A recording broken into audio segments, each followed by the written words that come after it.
What is going on, everybody? In this video, I'm going to be going through my preseason ACC standings predictions.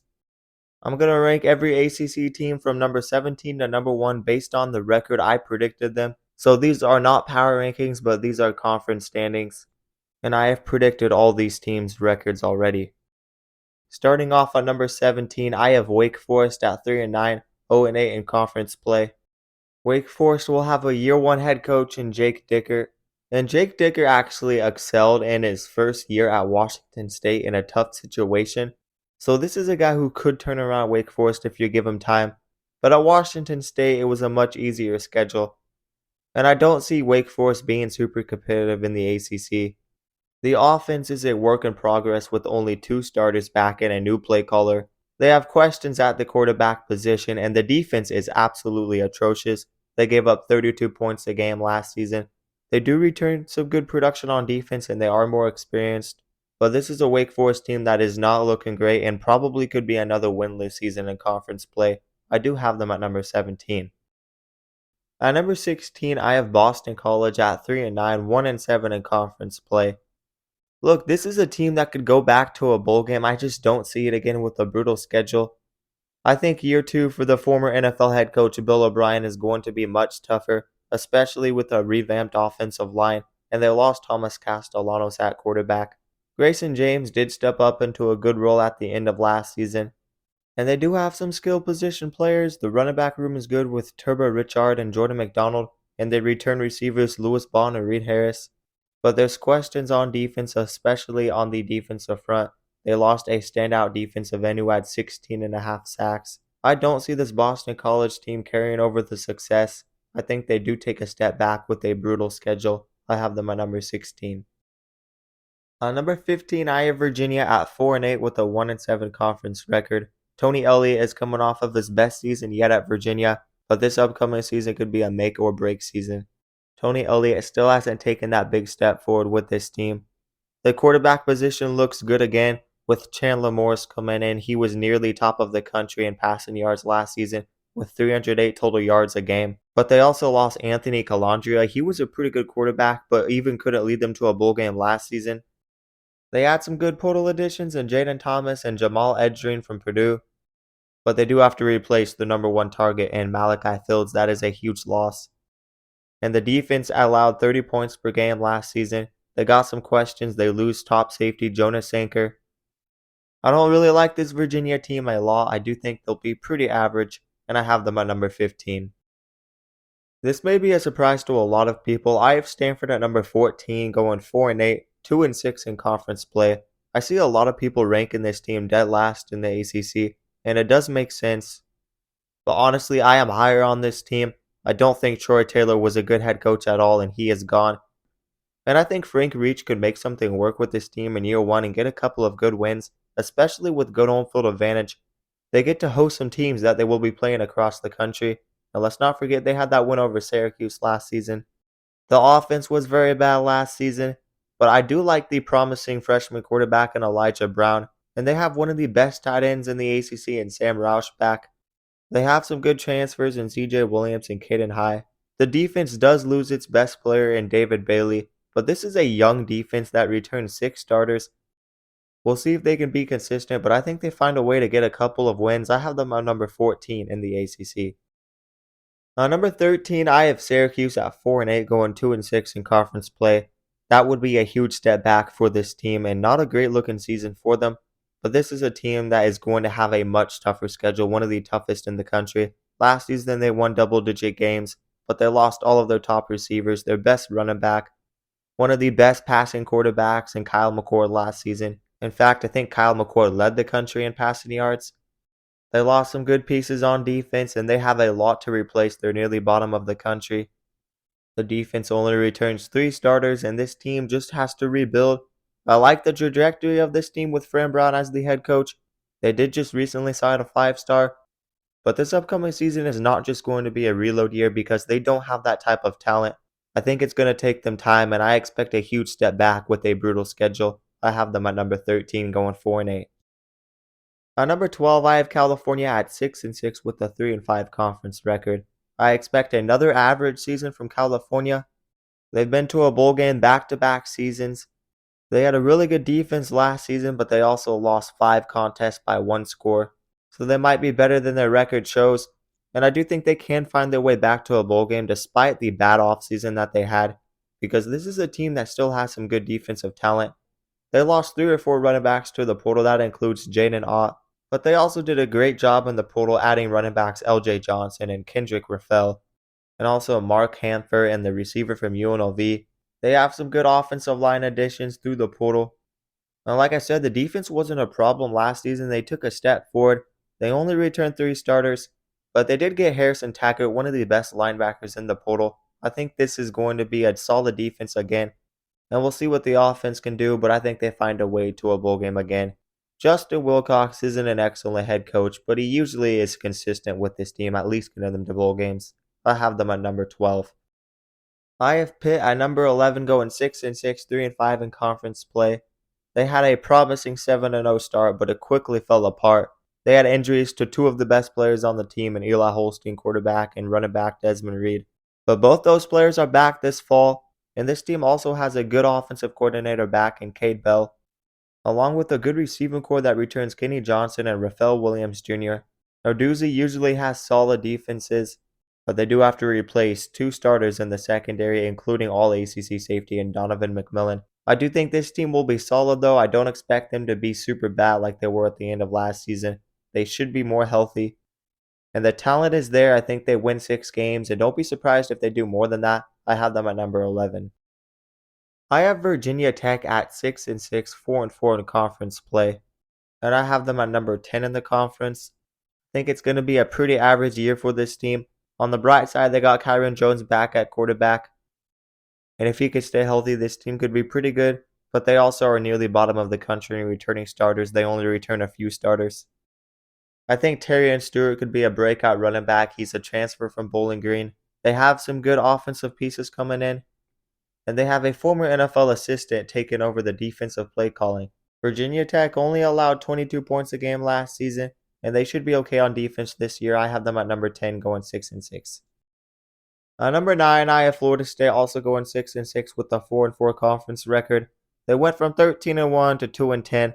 I think they kind of find their way back in the middle of that. Am I brave enough to pick this team to win 8 or 9 games? Definitely not. I think they have some of the pieces with Castellanos coming in at quarterback. I think will be much better than anything they had last season. And they got some good receivers. They added a 5-star in Deuce Robinson. The lackluster offense needs work, but Gus Malzahn is a great and dynamic play caller. I think they will be better on offense, but they do have some tough games on the schedule. They start with Alabama, and they also add Squirrel White from Tennessee. That's a good pickup as well. And they added one of the best defensive coordinators, one of the top hires this offseason, in Tony White. He led Nebraska to some very good defensive seasons. Up front, Dale Jackson and James Williams should be all ACC performers. Honestly, this team has the potential. They have the talent. This could be a top defense in the ACC, but I still have questions with the offense. Can they really take that big of a step forward offensively after only scoring 15 points a game last season? The offensive line is still a major concern. It's possible, but I'm going to play it safe. I think they'll be all right going 6-6, and I have them at number 9. At number 8, I have NC State at 7-5 going 4-4 conference play. This team has some good talent intact, and I think they're going to be pretty decent. They'll probably make another bowl game, and they're consistent under Dave Doeren. They definitely underperformed last season. It was one of his worst seasons there in a minute. But CJ Bailey is a young quarterback on the rise, and he's got a lot more optimism next season. He was only a true freshman last season, but he threw for 2,400 yards and 14 touchdowns. They got talented pass catchers and tight end Justin Jolie and receivers Noah Rogers and Justin Grimes. The defense allowed 29 points a game last season, so there's some work to do there. But I trust Dave Doeren. I think this team will be good enough to take a step forward. I have them at 7-5, number 8 in the ACC. One of the big storylines this offseason is the legendary head coach Bill Belichick joining the North Carolina Tar Heels as their head coach for college football. It's going to be a different landscape, but nonetheless, it's going to be a lot of fun to see. I have this team at number 7 going 8-4. And I have them at 6-3 in conference play. I think they have a pretty easy conference schedule and could set them up for a pretty darn good season. They brought in over 40 transfers and a very good quarterback that I am high on in Gio Lopez. I think he's underrated. He had a very good year for South Alabama. Amarion Hampton will be a big loss for that team, but the defense is looking good. They definitely took a step forward last season, and they added some very good additions through the portal. That includes the transfer from Penn State, a linebacker who should be really good. I trust Bill Belichick. I think he'll get the best out of that North Carolina defense. And they don't have a super tough schedule. I have them at number 7, 8-4. Now, number 6, I have Duke at 8-4, going 5-3 in conference play. Look, I think Darian Mensah is one of the better quarterbacks in the nation. I think he's going to give this team great optimism. So I think they're going to be good once again. A healthy Jaquez Moore will boost the ground attack. He only played 5 games last season, and 4 starters are back to form one of the ACC's better offensive lines. They had 43 sacks last year, and they do have 6 starters back on defense. This should be a very good secondary with cornerback Chandler Rivers and safety Terry Moore back. This should be a pretty solid team. I have them at 8-4, and watch out for quarterback Darian Mensah. I have them at number 6. Number 5, I have Louisville at 10-2, going 6-2 in conference play. They have the schedule that could set up for success in a potential playoff run and ACC championship appearance, and they have the offense to do it. They had a very good offense last season, and they're just going to build off of that. They upgraded at the quarterback position with Miller Moss coming in. He'll honestly be their best quarterback since Lamar Jackson. They got a very good receiver room, and a healthy Colin Lacey could be dangerous for this team. They have one of the best running backs in the country, the young breakout in Isaac Brown. This is going to be one of the top offenses, not only in the ACC but in the country, but the defense does have some question marks. They have to improve there after giving up 5.6 yards per play, and they gave up a lot of big plays last season. But they got a lot of transfers, and the strength of the unit is at linebacker with TJ Quinn and Stanquan Clark. They're back. We'll see if the defense can take strides, but the offense alone gives this team optimism, especially in a weak ACC. I like this team to win 10 games. I have them at number 5 in the conference. Right ahead of them at number 4, I have SMU with a 9-3 record, but a 6-2 conference record. I have them ahead of Louisville because of the head-to-head. SMU has a bit of a tougher schedule, so they got some games where they can slip up in. But nonetheless, they got Kevin Jennings back at quarterback, a dynamic dual threat quarterback. They got playmakers once again, and RJ Maryland is coming back. He'll be one of the best tight ends in the country. The defense only returns 2 starters though, so that will be a huge concern. And they have some very good pieces coming in. There's going to be a lot of pieces that need to step up for this SMU team, but the talent is definitely there, and I trust Rhett Lashley. I have this team at number 4, 9-3. I also have Miami at 9-3, but I have them at 7-1 in conference play. They have a brutal non-conference schedule. I have them losing to both Florida and Notre Dame. But honestly, this is a team that could go undefeated in the conference play because the conference schedule isn't the super toughest. And I think we are going to see improvements from the defense, especially in the secondary with a revamped secondary. They gave up 30.8 points a game last season and struggled to stop the pass. So there's going to be pressure on new defensive coordinator Corey Heatherman, but a great pickup nonetheless. Offensively, they should take a step back, but they should still be really good. They managed to get a very good receiver in the spring portal window that they desperately needed in Keelan Marion. And they also got CJ Daniels from LSU and Tony Johnson from Cincinnati, some promising guys. And they got Mark Fletcher back at running back as well. And of course, Carson Beck at quarterback, a guy that is experienced, a guy that just needs to play his brand of football and he will be just fine. He struggled a bit last season, but there was too much pressure on him. And a lot of that was the Georgia offensive line and our offense as a whole. He just had a lot of turnovers. But Carson Beck is still a very good quarterback, and he'll get the job done in that Miami offensive system under Shannon Dawson. I think Miami is a playoff contender. I don't know if they'll be able to make the playoffs, but I do have them at number 3 at 9-3. I have Georgia Tech at 10-2, 7-1 in conference play. I think Brent Key is one of the most underrated head coaches in the country, and I expect a breakout season for this team. They have Haynes King back at quarterback and Jamal Haynes back at running back, one of the best backfields in the nation. Haynes King is a tough, gritty quarterback, and he's going to get the job done. And they landed a pair of very good receivers in Dean Patterson and 1,000-yard receiver from the group of 5 in Eric Rivers. And Malik Rutherford is back.